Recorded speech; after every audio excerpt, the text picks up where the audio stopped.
मित्रों नमस्कार, आप देख रहे हैं धर्मेश पत्रिका का यूट्यूब चैनल दस्तक मीडिया। मैं विनोद शुक्ल आपको सुना रहा हूं बाबा नीम करोली की अद्भुत कथाएं।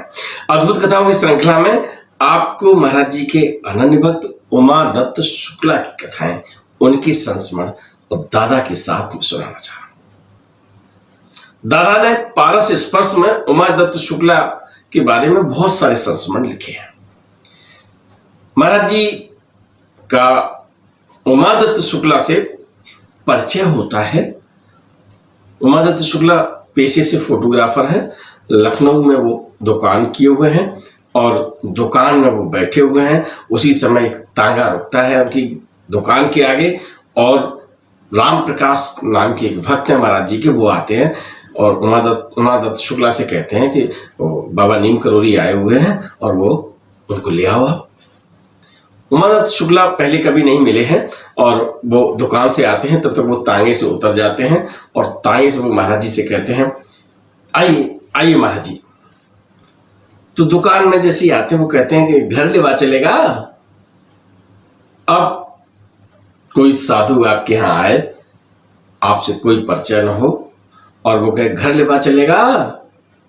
शुक्ला जी कहते हैं चलिए साहब, और वहां से तांगे पे बैठ के वो अपने घर ले जा रहे हैं गुरु जी को। महाराज जी गोमती नदी के पुल से जब गुजरते हैं तो पूछते हैं उमा दत्त, ये जगह याद है? अब उमा दत्त शुक्ला को कुछ याद नहीं आता है तो एकदम वो रुकते हैं, एकदम उनको कुछ याद नहीं आ रहा है। खैर महाराज जी कुछ बताना चाह रहे हैं लेकिन उस समय बात अधूरी रह जाती है और महाराज जी को वो घर लाते हैं। गोमती नदी के बारे में फिर कोई बात हुई महाराज जी की, वो मैं आपको वो भी सुनाऊंगा। बहरहाल वो पहले दिन की जो मुलाकात हुई, शुक्ला जी के यहाँ आते हैं और शुक्ला जी के घर पर उनके चाचा चाची बच्चे पत्नी सब उनको दंडवत प्रणाम करते हैं और दंडवत प्रणाम करने के बाद आओ भगत का जो दौर शुरू होता है उसमें महाराज जी कहते हैं बड़ी भूख लगी है, खाना बनाओ। आप देखिए लोग भोग लगाने के लिए तरसते हैं और उमा दत्त शुक्ला के यहाँ पहुंचे हैं तो कहते हैं बड़ी जोर की भूख लगी है, खाना बनाओ। तत्काल हलवा पूरी और सब्जी तैयार की जाती है, बाजार से मिठाई मंगवा ली जाती है और वो भोजन प्रसाद तत्काल जो है महाराज जी के लिए और उनके साथ आए राम प्रकाश के लिए तैयार होता है। महाराज जी तभी कहते हैं ये सभी लोग आए हैं, इनको सबको भोजन कराओ। अब वो भोजन सब बैठ जाते हैं। 15-20 जो भक्त वहां पर एकत्रित हो गए हैं उन सबको भोजन परसा जा रहा है। महाराज जी ने प्रसाद लिया। भोजन प्रसाद करने के बाद भक्त वो लोग खा रहे हैं और महाराज जी राम प्रकाश जो भक्त हैं उनकी जीप में बैठ के चले जाते हैं।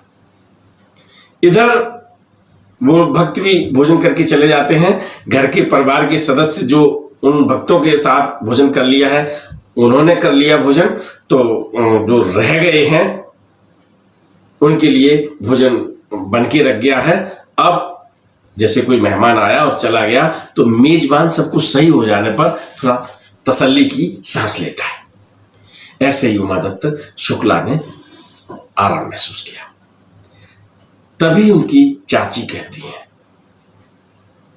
कि बेटा खाना तो हमने 2 लोगों के लिए बनाया था, महाराज जी के लिए और राम प्रकाश जी के लिए, और इसमें तो सब लोग खा गए, इतने लोग, और अभी वो रखा और सच में आटा तो था ही नहीं इतना।